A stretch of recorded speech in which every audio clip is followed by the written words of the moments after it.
Hey, what's up everyone? This is Snackbox. Hope you all are having a great day. Guys, in today's video, I want to give you a little tip in terms of Doom Tower. So what I want to talk about are the silver keys and how you can get the most out of them. So basically what you want to do is farm the highest stage of Dark Fae. Dark Fae is our current rotation and is probably the best boss from the Doom Tower, as you can get crafting materials from the lethal or for the lethal set. And the lethal set is one of the best sets in the game currently. It's basically a better savage set. Everybody uses in PvP because you can also pair it with another, 9-piece set. You can mix that 4-piece lethal set with another 4-piece set. And that is pretty cool as long as they have accessories. And that is actually the nice thing about the lethal set or the savage set as well. But the lethal set is a little bit better as it gives you also 10% crit rate on top, right? It gives you the 25% defense ignore and the crit rate on top, which makes it easier for you to build your champion with 100% crit rate, and that's why it is so good. Also, it's very hard to get good savage gear. It costs a lot of energy to get decent pieces, and I think the Doom Tower lethal set is one of the best ways to get gear for your nukers because you can also manipulate the forge a little bit. And we're going to talk about that later. But what I want to say is if you can complete Doom Tower hard, or let's say it doesn't matter if you can complete it, let's just say the highest stage of Dark Fae that you can beat. That's what you should farm on a daily basis. We get 10 silver keys each day, and then we also can get another 5 from the advanced quests right here. And that means 15 silver keys a day, which is quite nice, right? So as soon as you unlock one of the Dark Fae bosses, as soon as you can get there, and it doesn't really matter if it's on hard Doom Tower or normal, I would treat it the same way. Always farm Dark Fae. Here, if you click on the reward info, you can actually see how many crafting materials you get from each stage. And as you can see, we only get one legendary crafting material, or, we have a chance to get one or 1 to 3 epic materials from this floor right here, floor 40. And then the higher we climb, we get more crafting materials. I don't remember what it is on 120, but that's where, the last stage or the highest stage for Dark Fae is, and then there will be another one on floor 80. So definitely farm the highest Dark Fae stage you can. Now, obviously, the best way to get the most out of your silver keys is to farm floor 120.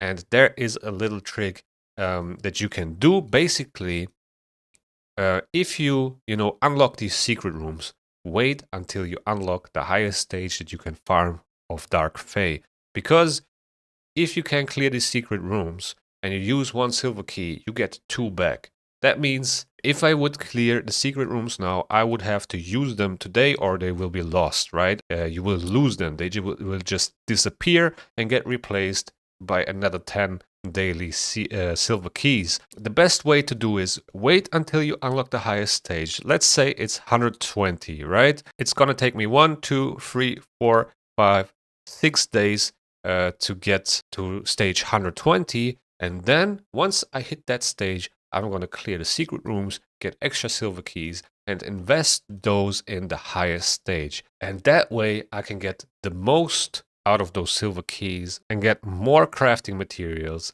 And that is basically my goal. Now, this is really important, especially on this rotation. All the other rotations don't really matter that much. It really is the Dark Fae boss that is very, very crucial and can be game-changing for your account because you can get some of the best gear for your nukers. And the cool thing about it is it doesn't matter if it's hard or normal, you will also get 2 silver keys for completing the normal secret rooms.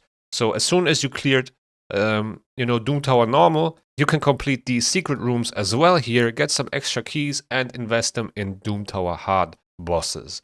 So that is one thing that I wanted to show you guys or tell you guys in case you didn't know. I know a lot of people do know this and are doing this, and that's also the reason why I want to put it out there for some people that might not know this.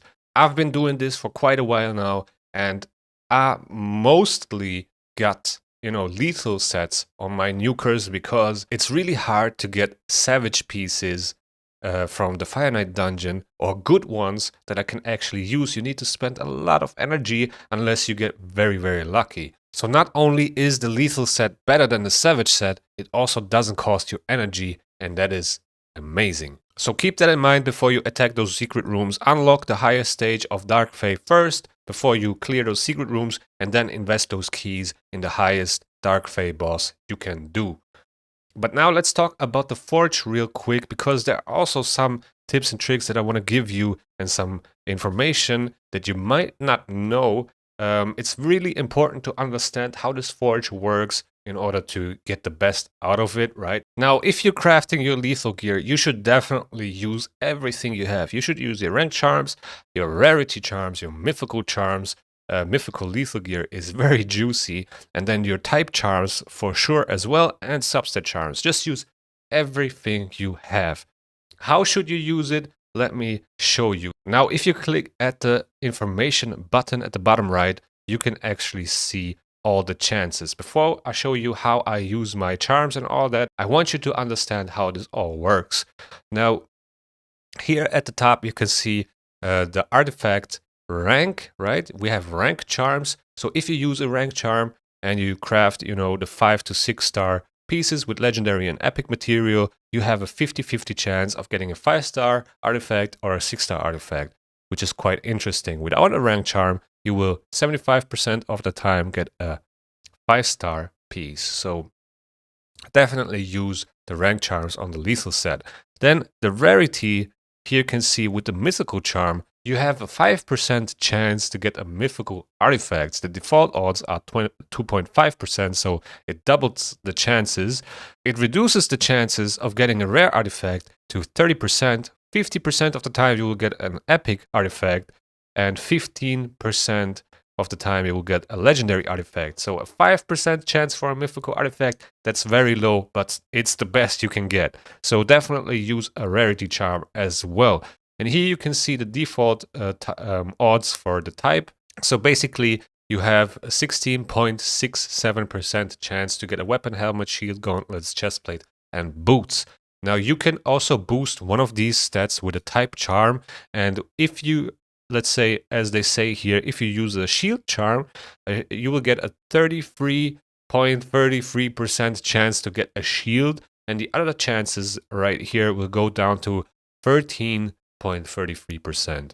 So you have almost double the chance to get the type that you use a charm for. And this is actually pretty important because, weapon, helmets, and shields always have the same main stat, and gauntlets, chestplate, boots, they have variables. So we're going to talk about that in a second, because you can see right here, as I said, helmet always has HP, weapon always has attack, shield has always defense, whereas chestplate, gauntlets, and boots have all these possible main stats. So in total, they have 7 stats, the boots. The gauntlets and chest plates, they have 8 stats that they can roll. And that is actually a very, very interesting and important information you have to know, because, it's kind of obvious that weapons, shields, helmets always have the same main stat, but what does that mean? That means you can use whatever substat charm in combination with those, type charms. Let's say you use a weapon charm and then an attack percentage charm. So the chance that you get attack percentage on that piece, if it's a weapon, is very high. And the reason for that is that you can't roll attack percentage as a main set on a weapon. But we're going to get there in a second, so you fully understand how this works. Then you can see here the possible substats for each, type. And these are, the default odds per substat without charms. And this is where it gets interesting. How primary stats and substats are decided when crafting. Stats are random and decided in stages. So first the primary stat is decided, then each substat is decided one by one.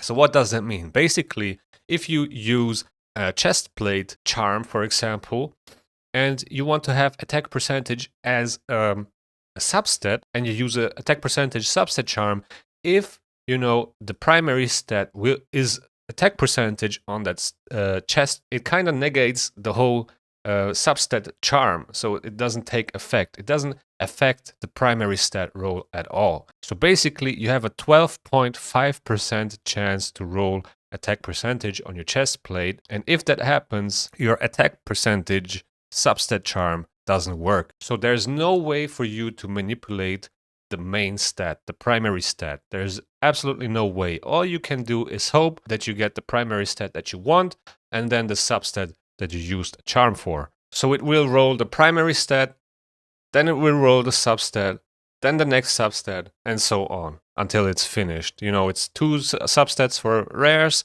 3 substats for epics, 4 substats for legendaries and mythicals. Each available stat at any stage has equal odds of being chosen. For example, if there are 10 stats available, each has a 10% chance of being chosen. Now, this is another interesting part right here at the bottom. I'm going to move myself out of the way so you can see it. So how do substat charms work? Substat charms increase the odds of getting specific substats.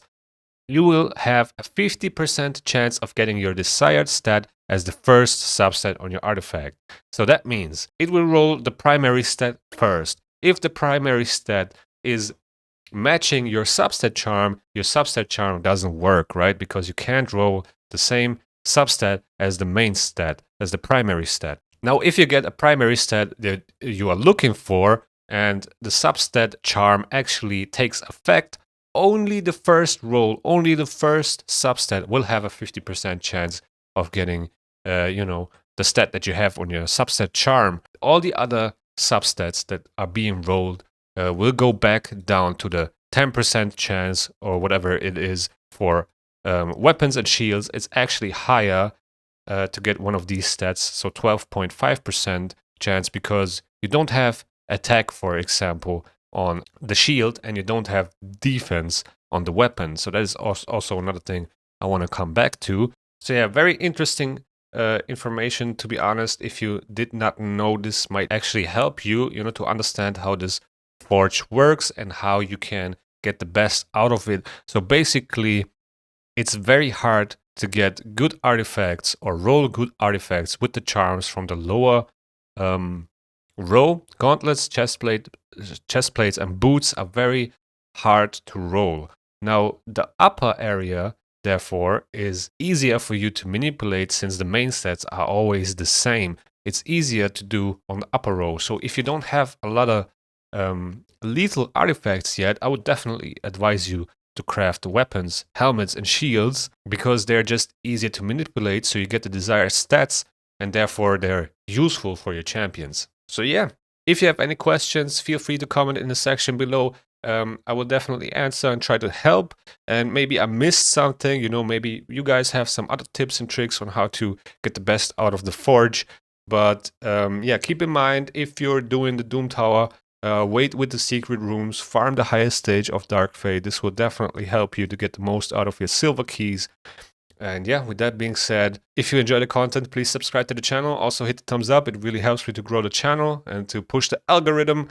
And yeah, thank you guys for watching. I hope you enjoyed, and see you in the next one.